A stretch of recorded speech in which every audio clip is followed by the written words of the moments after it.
প্রধানমন্ত্রী নরেন্দ্র মোদী আজ উত্তরপ্রদেশের অযোধ্যায় শ্রীরাম জন্মভূমি মন্দিরের চূড়ায় ধর্মধ্বজা উত্তোলন করেন।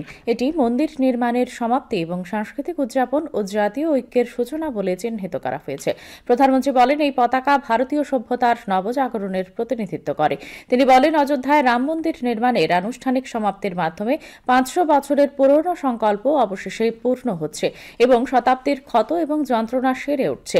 অযোধ্যা বিকশিত ভারতের মেরুদণ্ড হয়ে উঠছে এবং আগামী বছরগুলোতে এটি আধ্যাত্মিকতা এবং আধুনিক প্রযুক্তির সঙ্গম প্রত্যক্ষ করবে বলেও তিনি অভিমত ব্যক্ত করেন। প্রধানমন্ত্রী সকালে অযোধ্যায় একটি রোড শো করেন, পরিদর্শন করেন সপ্ত মন্দির, শেষাবতার মন্দির এবং মাতা অন্নপূর্ণার মন্দির। তিনি রামলালার গর্ভগৃহ দর্শন করে পূজাও দেন।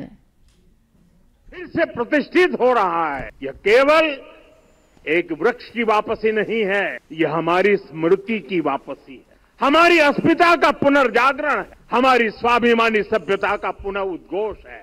कोविदार वृक्ष हमें याद दिलाता है कि जब हम अपनी पहचान भूलते हैं तो हम स्वयं को खो देते हैं, और जब पहचान लौटती है तो राष्ट्र का आत्मविश्वास भी लौट आता है। और इसलिए मैं कहता हूं, देश को आगे बढ़ना है तो अपनी विरासत पर गर्व करना हो।